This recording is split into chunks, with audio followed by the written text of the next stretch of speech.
Yo, yo, yo, what's good in the hood?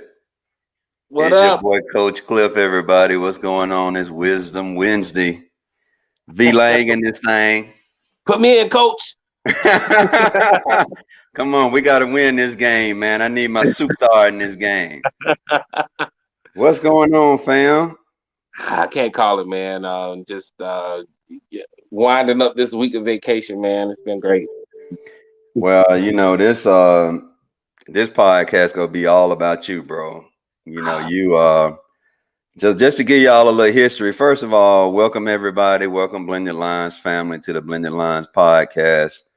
What up? What up? I see Facebook user. What up, fellas? Somebody didn't grant access to StreamYard, so you gonna be Facebook user doing this podcast.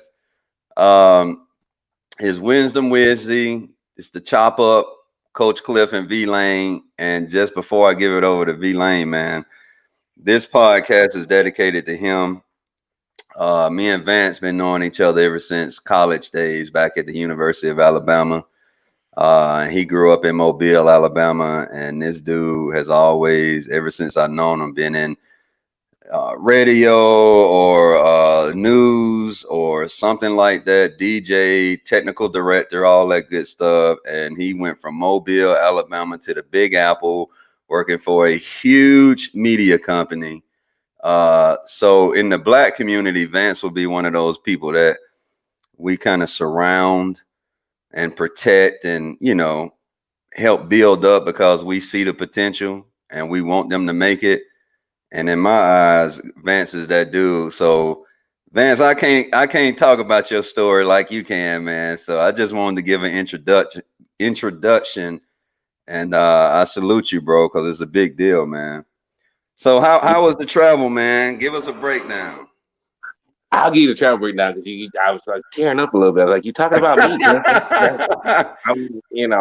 I'm just me, Hey, that's man. real talk, man. For real, man. I done told you this offline, man. I'm proud of you. I know Cynthia's proud of you, Mama Vance is what I Man, call her. it's crazy though, because again, a couple of years ago, I said it out loud. I was headed down to the NABJ convention, and I was talking, Percy. I Yeah. was talking to Percy, and it was kind of that thing that you said, because again, me and him know each other, through his wife, but got to know each other pretty well, Hmm. and just chopping it up. And again, I was en route to Miami to, do it, and I said it out loud. I was like, man, my little ass from Mobile, Alabama, is taking a paid trip to the National Association of Black Journalists convention as a member of the New York Association of Black Journalists, as a director for CBS News. It's a big deal, bro. Right. I It's a said that big out deal, loud, man. Right. and and that just started from me, being, playing songs on the radio when I was 16. Right. Right. So do you think music drew you into that arena? Or like how did you get into the whole media arena? I mean, it was that. It was honestly that. The and I can't take any credit. It's my mom's, man. Mom's hooked me up. My first job I got at Foot Locker, my mom's got it for me. And the radio station job was the same thing. Now, when I talk about this stuff now like it was destined. Right. But at that time, again, I was just a kid, 16. And again, my mom was like not trying to buy me the cool shoes or whatever. She's like, go Right. get you a job. If you want some shoes, go work at the foot store. Get that Go work at the Foot discount. Locker. Shout out to Right. moms on that. And then kind of the same thing when she was at the radio station that day picking up her prize or whatever. She wins a lot of radio contests. The owner of the station was talking to another guy in the station, and she kind of overheard and kind of butted her way in because he was talking about he needed somebody to work on the weekend. And Hmm. my mom was like, well, what do they need to do? And he was like, well, mainly stay awake and keep the records playing. And she's like, well, my son's 16, he can do that. So, Hey, she sent me as up full there. of energy as you are, bro, I know that was easy for you. So yeah, and again, to put some texture on that, I grew up. listening to all my daddy's records and stuff and breaking the needles and shit, getting in trouble, because I'm playing the records. I'm, learning how to read by reading album liners. Michael Jackson Thriller, I can tell you every word to every song and who produced it, who played the drums and all that stuff Wow. because that was when I was a kid, that was how I would read. Right. But anyway, back to where we at, so getting back to getting that job, when I walked in, the guy looked at me again. He's like, "Well, so you want to learn how to talk on the radio?" Sure, like yeah. Right, right. So, So so is there a method to talking on the radio, man? I, Or bro, is there a strategy, or do you just be yourself? Like, what is it?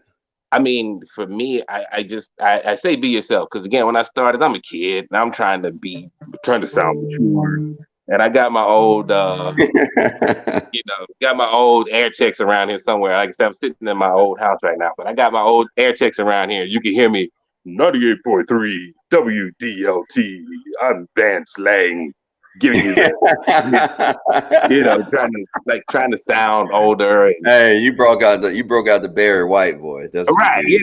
trying to do that thing. And I went through some iterations of that. And again, like I wasn't in school for this. I was basically getting mentored by grown ass people that worked at the radio station. So, Right, right, they give me little hits. Or again, I would listen too. I'd listen and, pick up things and, eventually trusted my own voice and stop trying to sound like somebody and, right, right, whatnot. Because right. again, the main thing is to keep saying the call letters. That's the important thing that they tell you. Say the call letters Yeah, and whatever. You have to read public service announcements and like right, do these right. things. And again, you have to enunciate and articulate Commercials too, right? Did you have to do the commercials? commercials, production. Again, I learned how to do all this stuff, and luckily, for me, this was the mid '90s. This was '94. This was before a lot of deregulation and whatnot. I actually had to get a license because yeah, you're a jock, but you're also operating a 10,000-watt radio station where you Mm. can convey information out to people that could be, remember War of the Worlds and those stories like that. Yeah, So yeah, yeah. you actually had Right, to have a right, license. You actually had to have a right, license to right. And operate and the equipment. and is And it even at that? Oh, go ahead, go ahead. well, and even at that time, again, I can put the texture on this now. I didn't realize that I was learning about, broadcast engineering as well because I had to maintain the transmitter logs. I had to every 2 hours I had to go look at this machine and make sure that we weren't outside of our bandwidth. Make sure there was enough power going to the tower. I had to go out and look up at the light and make sure the red light was flashing. All these things that you Wow. have So you to had to do that do every 2 hours? every 2 hours. Yeah, you got to take these Wow. readings to make sure the station is in compliance and, Mm, learning how to produce. And at this time, it was still on tape. I learned how to edit cutting tape, like 1 inch tape mhm. on the reel to reel. Remember the reel to reel Right, with the right, right, machine? right. Yeah. You get a razor blade and you cut the piece out that you need, and then you tape it to the next part, and you re-record it, and then you go back. So that was the advantage I learned before digital editing came in, and you can just grab and click and whatnot. Right. No, you had to know what editing was. I had a chance to work with like the first CD recorders was basically like still a tape recorder because you just hit play and record, and you had to wait Mhm. for it. Before you could burn it. Now we got Right, right, right. technology you could burn it, but no, you had to sit there and record it just like a tape. You record to the CD. So a lot of that stuff What? I was on the cutting edge of before I even Right. got to college. So that was, and again, that was just a thing that I was doing because I was Mhm. still kind of playing football. I knew I wasn't gonna play football in college, but I was a musician. I was playing the drums at church. I was doing other stuff like that. So my plan was always to be a music major. Right. Um, and you I remember remember our that. freshman year, I was a music major. I was in the marching band, jazz Yeah, ensemble, I band remember that. ensemble, all that good stuff. And then the start of my second of our sophomore year was when because I was in music education, they didn't have all the specializations at the time now that they have now. You can go out and you can say, I want to major in music business. I want to major Mhm, in electronic music. I want to major in mhm, recording. Like at that time, it was music education and music performance. And I knew I wasn't going to be in performance. mhm. So I was on the education route. They put me in that classroom on a Monday to do, like your first little introduction. And I changed my major on Friday. Like, nah, this ain't gonna work. This ain't gonna work. Right. Well, dude, So that's awesome that you knew that though that early. I mean, it's better to do it in the beginning and get too far deep into it with credits and stuff, and then you like, man, then you change. So right. it's good you knew up front what you wanted to do. Right. And again, shout out to my parents, because I always say this: they were, they were great parents to us, but they never made us do anything. They never told us we Mm. had anything. I always say, like, they put us, on the bowling alley where they put the guardrails up so you don't go in the gutter. That's Right. my parents. They were the guardrails. So you can Yeah. do whatever you Okay. want. You can go, you're gonna roll down, you're gonna hit those pins. We know you're gonna get a strike, Yeah. but we ain't Yeah. gonna dictate how you get down the lane. So they created, the structure. So I changed majors, and I was like, let me, what am I, what can I do? Again, knowing, my brother's a chemical engineer and he's doing that. I was like, I know that's not my thing, doctor, lawyer, or whatnot. And I was like, Mm. I did that radio stuff in high school. Let me go over here to the communications building. And Right. immediately, upon going over there, this is kind of a side story too. Like you said, we went to the University of Alabama. What a lot of black folks at the University of Alabama. There were a lot, but compared to the rest of the population, we had Right. to find each other. Right. And we So all pretty every much hung together. right, right. So every Little pockets school, of black people. right. Evidently, you and your wife were in two different pockets though, because we never ran into each other. Exactly, But that's right, another story. exactly. She was in the uncool pocket. I was in the cool pocket. But Hey y'all, my wife's sitting in here listening to me, y'all. So I'm giving her a rough time. My bad, Beeline. that's all good. So again, so first day or two in the communication school, and there's I still have to ask, I asked Jennifer. I don't know if you know Jennifer Huggins.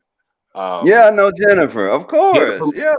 she was Monique in the morning at TUG. That's when I met her, and I had to ask her again, putting texture on this because I'm actually in NABJ and NYABJ now.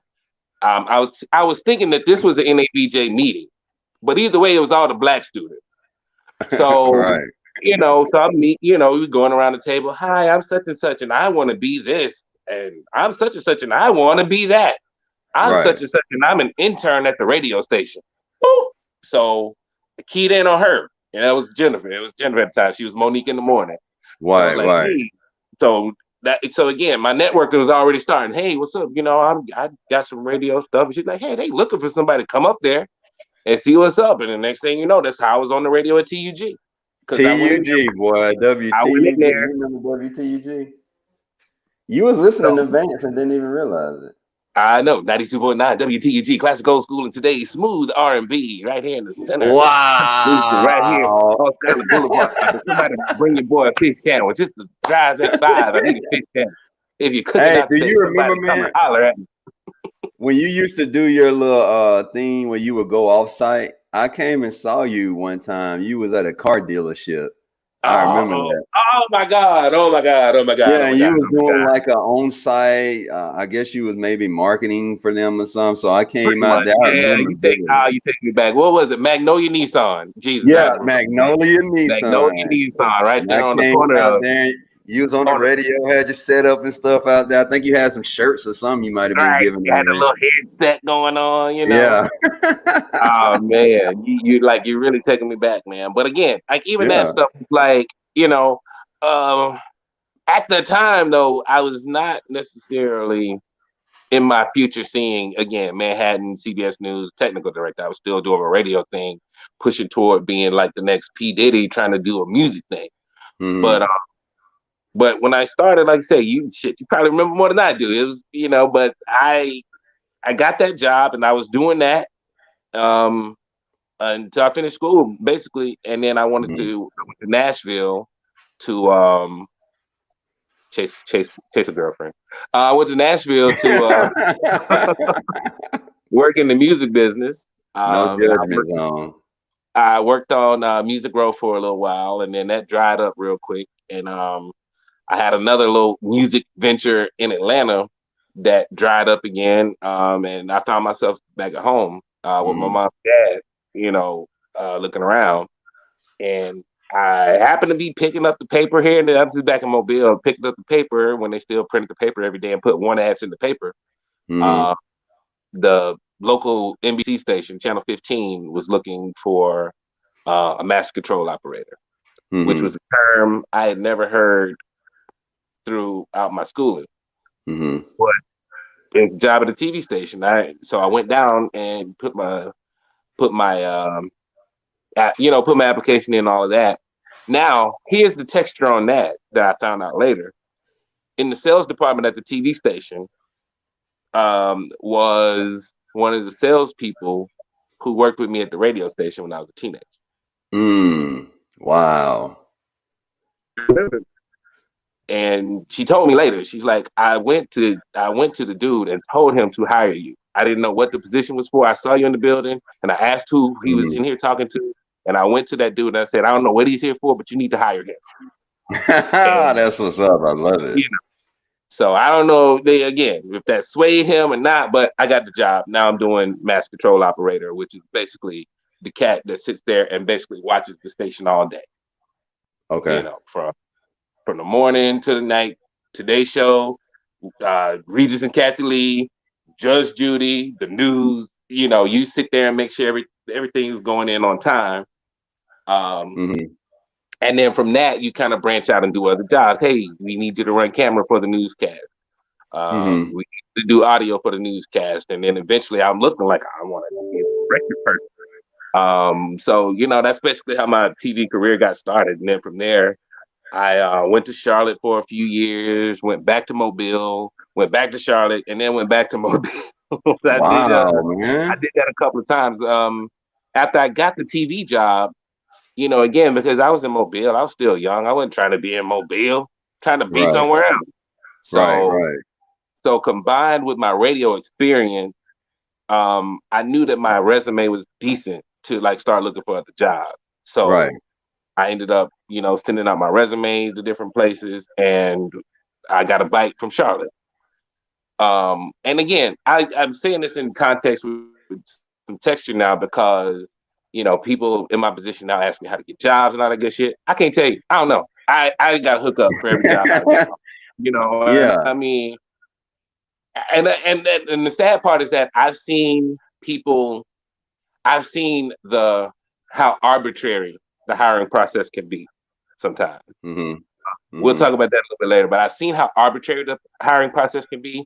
For me personally, I've just always been in a place. Again, the Charlotte job. The reason the person took a second look at my resume for Charlotte was because I'd done radio, and she had done radio. She had started in radio.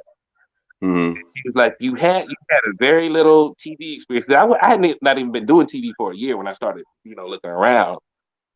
And she was like, "You didn't have a lot of TV experience, but I see you had a lot of radio experience, and I came from radio, and that's why I Mm-hmm. plucked your resume out." And then once I interviewed and stuff, I got the job, and then I'm there. But again, it wasn't because I went to Alabama. It wasn't Right. because I think it was because we had a common thing on the resume. And again, resumes are so subjective to like Right. you don't know what's gonna stick out to who.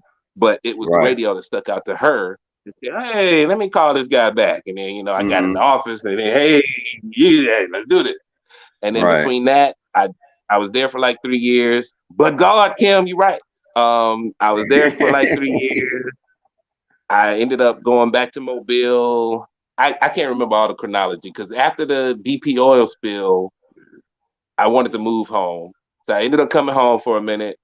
They called me back to Charlotte for to do like for a special project, which kind of made me feel good. They called me out of the blue. Hey man, we need you to come back. Mm-hmm. We're gonna reinstate you to right where you were, bonus, all that good stuff. And so I went back Oh. and for about a year, and then my station in Mobile was calling me because some stuff had changed and they wanted me to direct the high school football game, which is what Mm-hmm. I wanted to do anyway. So it was like, oh, gotta go. So I went back, and then that's how Back I to started. Mobile. And that's how I got into directing the high school football games, which I did 5 years until I got the CPS, until I moved to New York, so and then so eventually got. work so after those two gigs, like going back and forth, were you pretty confident at that point in your skills and your ability? Because you got one spot in Mobile calling, you got another spot in Charlotte calling you back up. I mean, Like where was Vance's confidence at that point? Did you still think you were good at? I mean, did you think you were good enough at that point to land a gig like CBS or? all during that time, that was never in my head. Like particularly like, oh, I'm gonna go to New York and work at CBS. I was not, I didn't have any of that in my head. And honestly, Mhm. between all the personal stuff that I was going through at the time or whatever, again, it was like this is my job, and it's like this is what it is, and I'm just living life. I didn't, I sounded I didn't like have those ambitions like, nah, this is gonna take me to network. We're going to network, Right, baby. right, Because right. it's a delusion to think anybody, anybody who makes it to any of these places, you have to delude yourself to think that you can make it to New York City from a small town or from any town. It's people in New York Right, City that can't make it in New York City. right, So right, you're in the business, it's like, yeah, I might shoot for Chicago. I might shoot for right, Houston. right, I'm right, not gonna go to New York City and be a director at a network. Because again, you think right. about it like Well, this. I always tell people, particularly like media people and people that want to be a news anchor or a reporter, like the on TV mhm, person. And it's like, think of the smallest town or the smallest place, city that you know. There's still only 3 TV stations there. mhm, So if mhm. you figure, 2 anchors for the morning, 2 anchors for the noon show, and 2 anchors at night, that's 6 jobs in any city you go to if you want to be a news Wow, anchor. wow.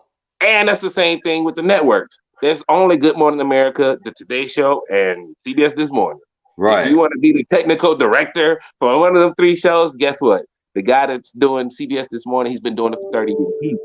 Yeah. Wow. Right. Right. Those Right. people that are on those staffs and on those shows, they've been doing this stuff. And again, I learned this texture. I'm learning this Mhm. now. A lot of people have been doing this stuff for the last 30 years. You don't need to get another job when you are the technical director for CBS News, when you're the graphics operator for Good Morning America, when you're the camera operator for Camera 2 on Right. the Today Show. And we used to joke about this at our local stations when we'd be watching the feeds. Like, man, look at that camera guy. He's probably making a lot of money. There's probably 3 people waiting on him to die so they can get that job.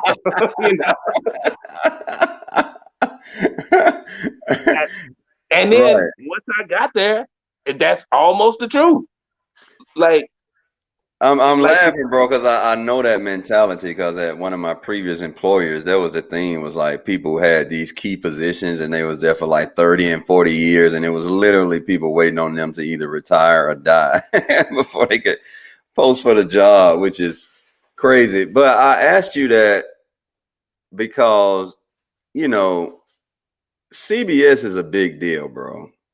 You have Gail there. You're around Gail. You're literally 2 degrees from Oprah Winfrey. Think about that. So I there's mean, Oprah, Gail, Vance. You know what I'm saying? I mean, well, at least that's how me and Gretchen look at it, right? Like we're trying to formulate this plan to get you to somehow run into Gail and give her a blended line something, and then she tells Oprah, and Oprah's like, "Hey, here's $1 million that I want to sow into blended lines." So that's well, look, coming, bro. all right, FYI. everybody get vaxxed up so we can get back to normal social interactions. You don't know because again, before this all happened, like I said, I walk in the building and you see Gail and everybody else walking through the building, and then also It's a big deal, bro. they shoot other things in the building. They shoot Drew Barrymore right now. They shoot Drew Barrymore in the building, but all the CBS Sports. Um, all the CBS sports stuff is done from our building. So like I've been in the elevator with Ray Lewis big ass one day. You know, Wow, wow. What is Ray Lewis doing up in there? he was doing sports stuff for CBS Oh, was at some he? I point. didn't know that. I don't know if he still does it, but I know I was in the elevator with his big ass one day. Was he still big? Like Like he still muscular probably wise? he could probably still sack a quarterback a couple times. He probably still gets that. In fact, That dude was a beast, man. Wow. yeah. So you see some pretty big people all the time, I mean, not all the time, but but sporadically. What yeah, sporadically? but definitely, I was 10 feet away from Donald Trump Jr. one day. when he was coming in to do something. I don't remember what it was, but gave him the side. I don't. He seemed to give him the I side eye. was gonna say, like, did you Seemed to give him did the you side say eye. anything? Because I mean, like, look, real talk. I probably would have been like, bro, your pops. Oh, you know. Like he had like one like Secret Service dude with him, and like the girlfriend and like one other handler. Like I don't. And again, like whenever I'm about to walk out or whatever, you can see people coming in and out or whatever, and it's like wait, oh, okay, somebody got a sick. And like again, with deference, like we get out of the way too. It's not like we ain't in there. Oh, hey, Ron Howard. Oh, Right. Anderson Paak. It's like it's like football. Like act like you've been here before. Oh, you just another person on the Yeah. walk by or Right. whatever. Right. And again, certain people, different stars, celebrities, whatever. They all different people. You know what I'm saying? Some of them they're surrounded Mm. by security. They look like they don't want to be bothered. Whatever. Ryan Coogler, he was in there by himself. The Black Panther director, he showed up by Yeah. himself. He what's up some folks, and like he seemed like he was cool. You know.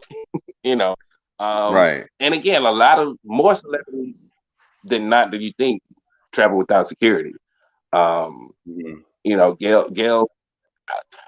Does Well, I Gail might be have talking out of security? turn.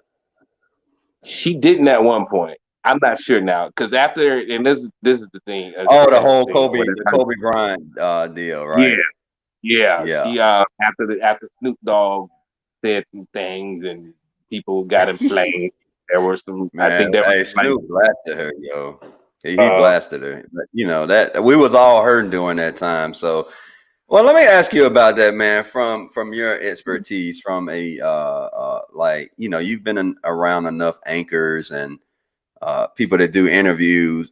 Do you think Gail was out of pocket on that interview, or what she said rather, or what? um, and I may be a little biased, but I'm not. Here's the thing. Here's how I experienced it.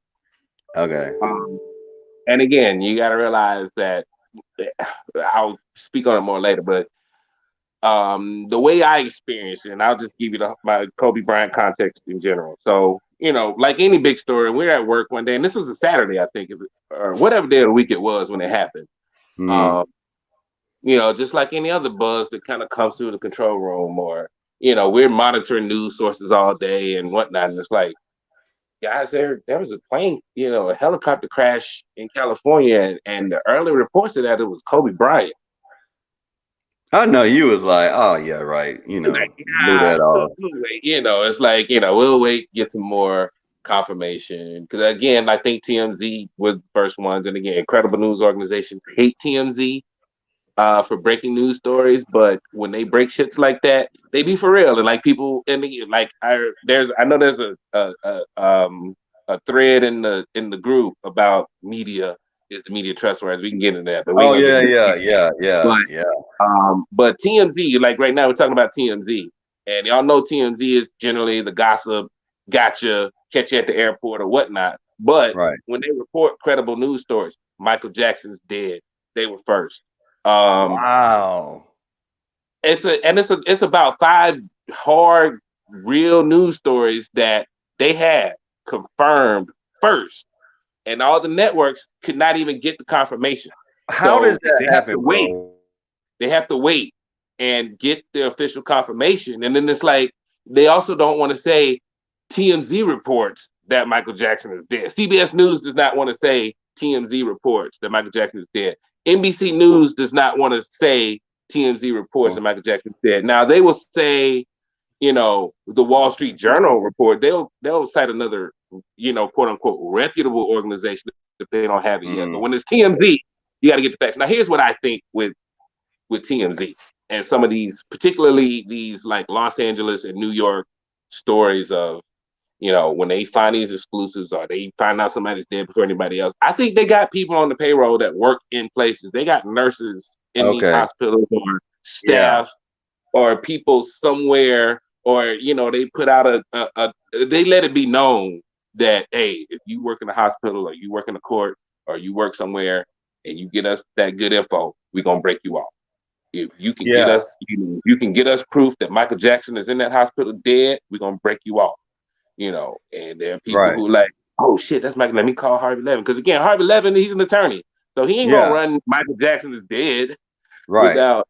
But anyway, to get back to Kobe, because that's where we were. But So but you answered my question because I know these people getting paid, man. I just didn't know, like, do they have like inside people on a regular payroll, or is it just that, hey, if you see some, call us and we'll cut you a check?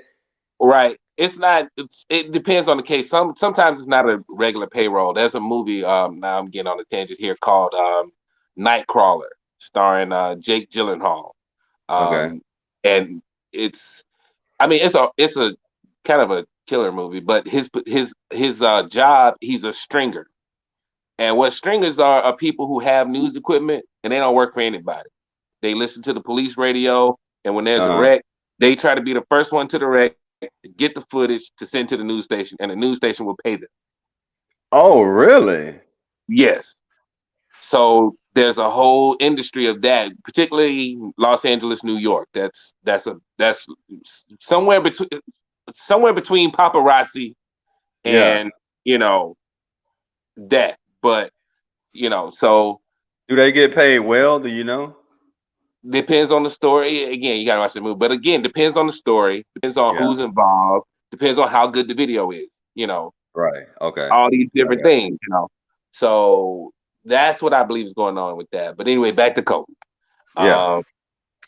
Um, so again, once we get that it's got You friends, they blowing up? calling.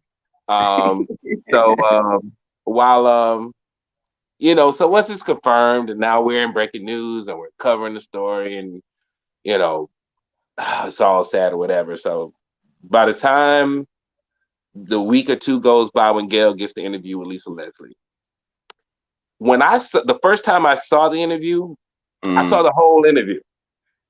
I saw the whole 9 minutes and 20 something seconds of the interview. Mm-hmm.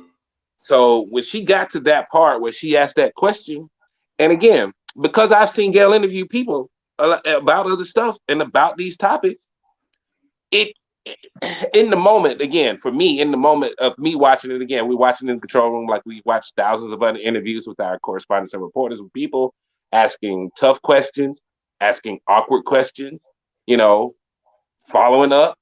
And sometimes you do go there. Because again, these are questions that at the end of the day, sometimes it may be uncomfortable. It wouldn't be a question that you would ask, but Mm-hmm. you Right. Right. you want to kind of get in there. So when she went there in the moment, again, now mind you, I'm watching the whole interview. So this is a portion of this whole interview that I've been watching. Now, when we got to that part, she's like, "Well, Lisa, you've been out with Kobe, and yeah." And she's like, "I never saw that," and whatever it was, to where she like followed up, but she's like, "But Lisa, you ain't with him all the time, you Right. know? Right. Are you sure?" It wasn't necessarily even a again because of the mood everyone's in. And you talking about Kobe and whatnot, Yeah. and Right. Right. people got Right. in their feelings because that was the only clip they cut for the promo that ran. But again, I'm telling you my story about it. Right. So in that moment, she asked her about, hey, I've been out with Kobe and he's one of the good guys and this, that, and the other. And again, like I say, she ain't the first one that brought up that he had rape charges against him. And again, Right. a lot of people, from what I understand from again, just my seeing what people are saying, again, we could have that whole is the media trustworthy conversation now. But from my understanding, a lot of people don't really understand what happened in the case, the rape case of Kobe Bryant. We're not here to Right. litigate this, so I ain't gonna talk about it. If you think you know, Right. cool. If you don't know, whatever it is. But again, the shit happened, and we can have a different conversation about that. And I might not be popular either, but anyway, she went there, she asked the question, you know, Right. and then she followed up saying, "Well, Lisa, how do you, really know you ain't always with him either, and whatnot, or whatever the particular part was." And now watching it in the moment, I was kind of like, "Oh, damn, okay, damn, you went Right. there." Right. But Right. then I started thinking about it. I was like, "But at the same time, you right. You say you do like because again, I forgot the exact context of what it was. But again, whatever. So, but in the moment." of me watching the segment as a whole, I got a little. I did get a little like damn, but again, if you've seen Gayle King do other interviews with other people, whether it's the R. Kelly interview, whether it's Oh, right. That's heads kind of of what he state, do. Is that kind yeah, of like but again, heads of state or anything, Gayle asked them questions. She gonna ask them right, questions, you right, know. right. Um, Do you think it was too soon though? I don't.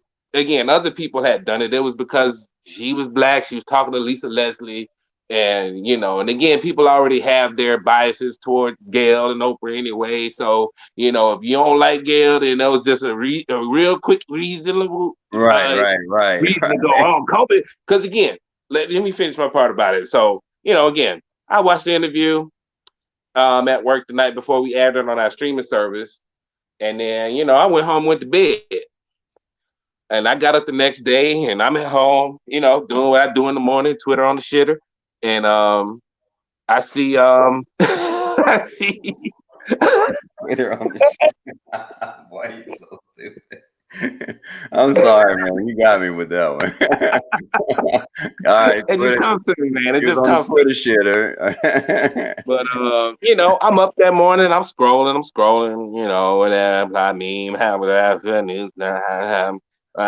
Gail, and then it's Gail doing one of these on the Instagram.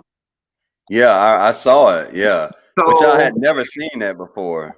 me either. So you got Gail doing a straight to the camera, in the bonnet type thing. So bam, I Not was the like, funny. shit, what's Gail talking about here? Right. And so I hear the explanation, and she said, and again, I didn't hear the Snoop Dogg thing yet. I'm just seeing Gail, and I'm catching like the second half of it, and I think it was still live at the time. Mm-hmm. So I'm catching the second half of it, and she's saying the things that you say when you're pissed and you're an on-air person. This was produced without my knowledge. I didn't approve the way this promo was edited. My network set me up. Now you don't say these things as an anchor unless you really Wow. got set up or you trying to quit, or if there's an Wow. adversarial, relationship, Right, right, right, right, right, which there is not because CBS love Gail and Gail loves CBS. right. So for her to be, doing a face to face saying this, they set me up. It was edited bad. I wasn't a part, I was like, oh shit, what the fuck happened? And then as I, after she finished, then I scroll, and then I see the reactions of Snoop Dogg's video and all this, and I'm Mm-hmm. just, Well, I mean, in a situation like that, like who gets in trouble for that? Like, is it the editor? the Is editor there? that cut it, from what I understand, he eventually found a new job. Um, Oh, okay. I got you. I the, got you. the people that were responsible for that promo Yeah. from what I understand, I don't know because that's kind of a different lane that I live in. Right. But Right. from Right. what I Right. understand, it was handled internally, Mm. and the people that let that out were, excuse me, I know that sounds nasty, sorry, Yeah. No, you were good. they were let go. I mean, I just asked that, man, because you said CBS loves Gail, Gail loves CBS, and just in a scenario like that where she's getting death threats and stuff like that, like how is that handled? You know what I'm saying? Major company, Gail, they like each other, but this situation encouraged her to get death threats because it made her look bad. I think that's a good opportunity to see, like, in a conflict like that, like, how does that work out? I mean, they But got to the yeah, bottom of it again because they yeah. figured out who edited it. Again, like she said, she didn't even see the particular promo that Mm-hmm. that aired that ticked Snoop Dogg off. Right, And again, I haven't seen it either. right, right. Because again, depending on the words you used and the Mm-hmm. reaction shot that you use, then you basically saying, "Hey, Gail's making Gail said Kobe's a rapist." You know, Right, oh, right, right. Gail, what you doing, Gail? And then it snowballed into a whole thing. But again, But here's the thing. You see what had happened though. How long Right. did it take before Snoop was like, "I'm sorry, T." Yeah. Right. Yeah. Because again, Snoop be on shit with Martha Stewart. He ain't trying to fuck his money up. You know what I'm Well, saying? Snoop is well, as mainstream as anybody else. So when he try to pull the gangster shit, yeah. and then Carnation and all these reputable corporations, like, dude, how you shitting on Oprah's friend? You Yeah, know, we finna pull back on you, and then this thing you know it's like, oh my bad, I'm sorry. it was a heat of the moment thing, and that, Well, and what's interesting about that, bro, is that in the R. Kelly interview, oh, she was praised. For how he got again, upset and jumped she up and go hollering, and going and there she was again the when hero in that situation. You know what I'm saying? I guess because most people have already labeled him guilty. right. So they were like, "Oh, great interview," blah blah blah. But then when she asked the hard questions about Kobe, and that's why I asked, "Do you think it was too soon?" It was the same kind of like strategy, but because I he mean, was and that's why I dead, said if you don't know what interviews are really supposed to be, then or but you got to get to both sides on the interview, yeah, the good and the bad, right. Because right? again, watch the questions she asked R. Kelly. Go find or not that we interviewed the girlfriends too. She interviewed the girlfriends. Oh, she And did, and she asking them, so didn't you think you was stupid? I don't think she didn't phrase it that way, but she asked right, she knows how to ask these questions too. Like, well, people are saying you look crazy doing what you did, or whatever. right. So nah, I ain't have no problem with that, and I still love Auntie Gail. That's my boo. Hey, you But better, cause look, Auntie Gail don't know it yet, but her and Oprah go be up in this blended lines one day. They just but don't I don't even know it. know. Well, like I said, I don't know if she's had constant security, but at before that she didn't have any. And look, Gail is 6'2". Ain't nobody trying to mess with her. Right, right, exactly. She's a full inch taller than I am, so she can handle herself. Well, man, look, I mean, we got like roughly 10 minutes left before we start wrapping it up. And I just wanted to, follow up by saying again, man, like I'm proud of you, bro. I look up to you. I know that sounds weird. But I do, man. And that's why I always supported you at Bama. And I, came out there to the little Nissan place Did to that support though. you. Cause I rally behind the people, man, who trying to do something Yes, good yes. in life, man. And I didn't plan on having you on the Blended Lines podcast as a partner, and it just so happened. And even listening to your story, man, what I got from it. I mean, I'm a spiritual person, but you don't have to be spiritual to really get this. Is you know, in your story, bro, all these pieces were just in the right place at the right time. They say it's all about who you know, and I firmly believe that. And I've done hiring and interviewing, and the resume piece to it is just a mess, and you can't go by that. Most people lie on their resume. Let's keep it real. And but bro, I mean, it just always seemed to be like a right person at the right time where you were Right. at. Alignment. Alignment. It's all about timing, bro. It's the one thing I would tell anybody in this strategic game that we call life is that if you just sit back and let go and just let the universe or God, higher power, whatever you believe in, work, it always works to your benefit or favor. If you believe, right? And that your story, man, just gave me goosebumps because everybody from the person that went to the other guy was like, look, I don't know what he interviewing from, but you need to hire him. Dude, you cannot tell me. Now, definitely it was your expertise and Yeah. Now your experience. I'm not gonna take that away from you, but I say that's please why they believe say that helped too. You know what I'm right. saying? But that's why they say luck is the intersection of preparation and opportunity. Man, say it again, bro. I like that. Say that one more time. Luck is the intersection of preparation and opportunity. And Because so that's again, why I say you got to believe, because when you believe, you go prepare, you go see that vision, right? You go prepare, you go be doing what you need to do. And then, like you say, luck, blessing, whatever you want to call it, when the time is right, you already ready. You and know? real quick, just to fast forward a little bit, like to the my transition to Manhattan.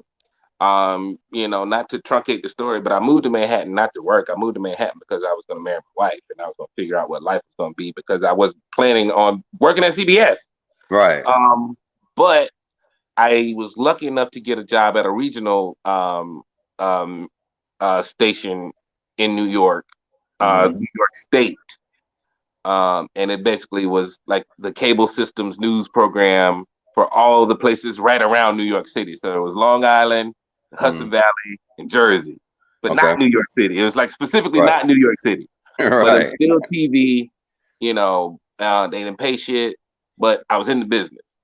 And now, mind you, I'm living in New York City. I got to pay a toll, $12 both ways to go to work, whatnot. So this wasn't really working out. I was almost paying to go to work.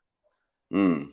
And I was about 2 years in when I was about to just give up and be like, you know what, I can go to FedEx and UPS or somewhere and make more money Give me a than good I, gig, work for 30 years, retire, you balling. know, right. It's like it make more money than I'm doing with this. And sometime around that time where I was really like seriously about to like take off, um, I got the call from CBS because I had been putting in resumes and whatnot.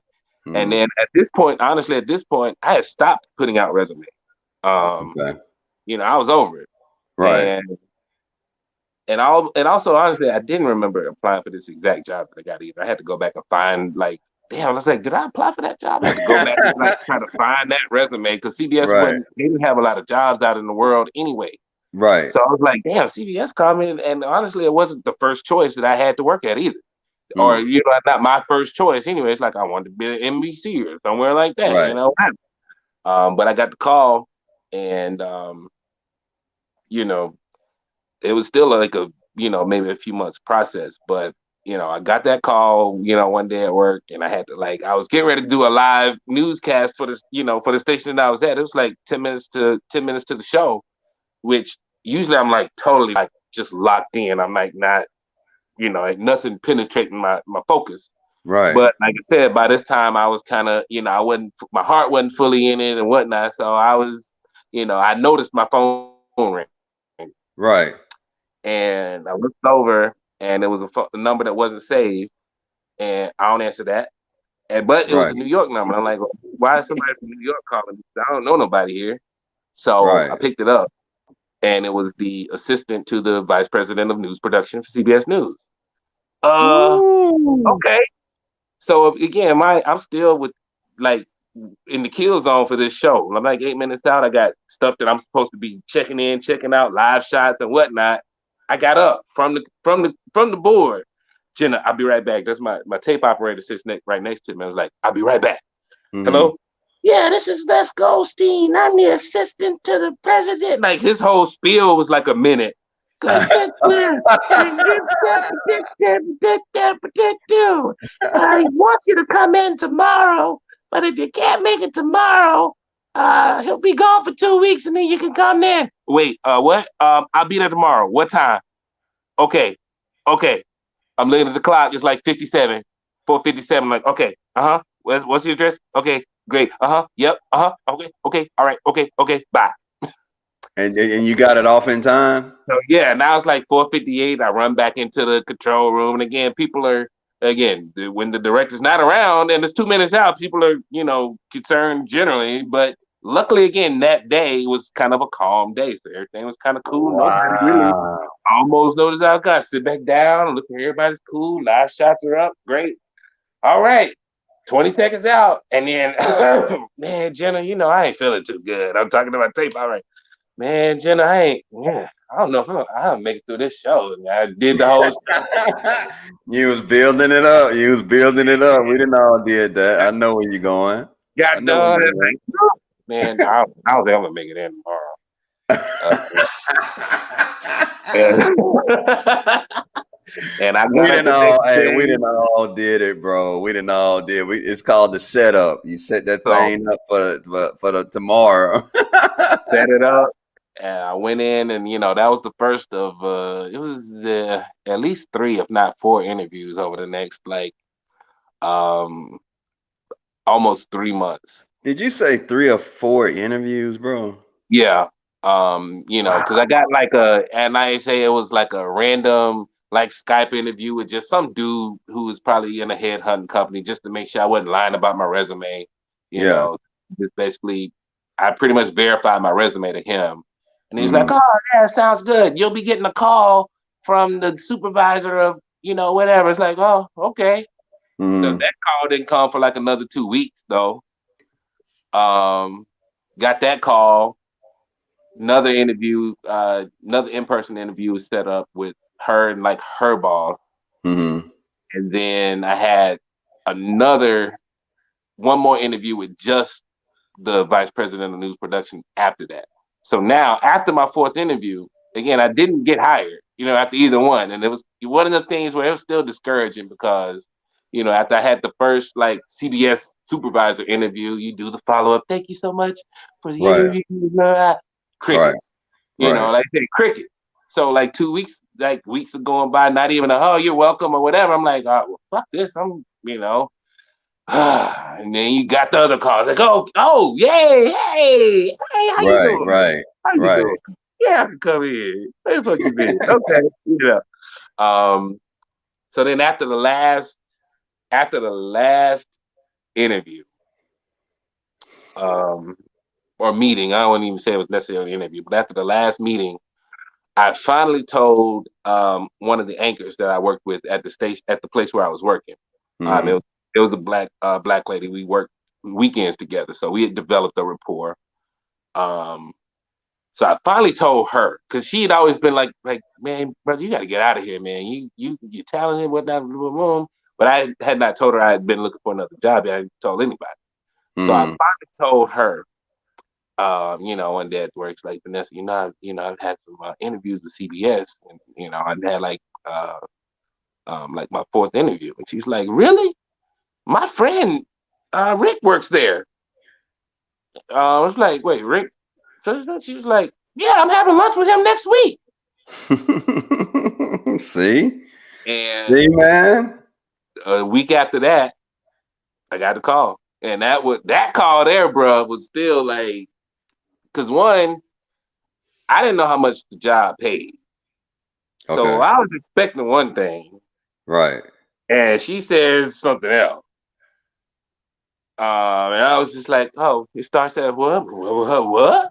Mm-hmm. Oh, no, okay. Okay. Yeah, I'm good. I accept. Like she's like, and then, but then all I get there, she's like, blah blah blah, pays this much, and you'll be doing this, and and it's like it's a union thing too, so I had to join. Oh, dude, I know about that. You Yeah, know, they telling me take that these things, serious. and then she was like, if that all sounds good, you can call me back, like the end of the week, and let me know. I was like, can I say yes right now? Hey, yeah, before you call me back, I'm gonna go ahead and let you know, like, I'm yeah, gonna go ahead I and it's a accept it. yes. It's a Yeah, yes. yeah, yeah, You know. yeah. So I We mean, don't need to have no more calls. I accept it. right. And so so that's kind of how I ended up there, and the rest of this is history, really. Dude, And but that's and so that was awesome. funny though. I did find out, like I say, there are those people who are waiting for somebody to die to leave, and also because I was kind of plucked in from the outside, I was, Mm, I got I won't say bumped ahead of the line. I got hired, but again, yeah, there are people who had been working there forever, and also from what I learned too, CBS stands for cousins, brothers, and sisters, because for every like I'm telling you about some of these 30-year veterans, they and got you say family there. right, so if it's Joe Joe Palumbo is the lighting director. Joe Palumbo Jr. is the assistant lighting director. You Hey know? man, I wanted to and we got to, an hour go fast on the I chop know, up. man. I know. He didn't. Yeah. That's how we do, bro. I wanted this podcast to be dedicated to you, man, because you know, somewhere out there, man, there's a kid that's gonna be looking at this, and especially a person of color, and see you and see that you work for CBS and listen to your story, and they're gonna be like, man, like I can do that, like I can make it, and that's why I think it's so important that look, I'm a successful black man. You're a successful black man. We got a lot of successful black men in the group. And I honestly feel like it's our obligation to share our stories out here, not just for black kids, all kids, man, to show them what success really looks like. And you don't have to be out of character or, judgmental and all that crap, that usually comes along with having money and being successful.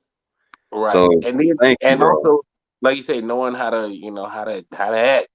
You know, Right, um, and I say that as because again, we ain't even talked about the fact that I'm oftentimes the only black person around. In right, these situations as well. right, right, right, On top of just having to be who I am, which I try to be, and me, right. I'm not like one of those like super pro black type people or Yeah, whatever. I'm just yeah. me. But then I No, but realized dude, in these it's spaces I have to hard. represent that, Yeah, and it's a lot of I had a pressure. reputation for being an angry black man, Yeah, at one point because when I'm directing and you fucking my show up, I'm gonna let you know yeah. you fucking my show up. You ruined TV. You have ruined TV. Get the show. Hey, and real talk, man. I want us to do an episode on the angry black man. With you saying that, I gotta write that down. But because I too experienced that, and it's a lot of pressure, y'all. When you work in an environment, if you're a person of color like me and Vance, preferably a man, and you work in an environment around a lot of white people, it's so much pressure because number one, you don't have anybody that looks like you. So I mean, we've both gotten used to that, right? But Yes. still, it feels kind of weird. Let's be honest. And then secondly, the angry black man stereotype is so real, y'all. And if you mess around and get mad at work, in some company, most companies, big companies, and you surrounded by just a lot of white coworkers, you will get labeled so quick as that angry black guy. It's not fair. It's not right. And I can't wait till we start getting more people of color in areas like what we work in. I've been in IT for over 30 years. We need more black Yes, people there. bro. Yeah, you've been in the media for just as long, and you need more black people there, or people of color. So, I'm glad you mentioned that, bro. We got to get our people there, man. We Yeah, do. because like I've been in situations, where I see, my counterparts do things that I know I can't do, say Right, things that I know I can't say, right, um, right. you Yeah, know, deal with people in ways that I can't deal with the people. I have to make sure everybody is cool with me.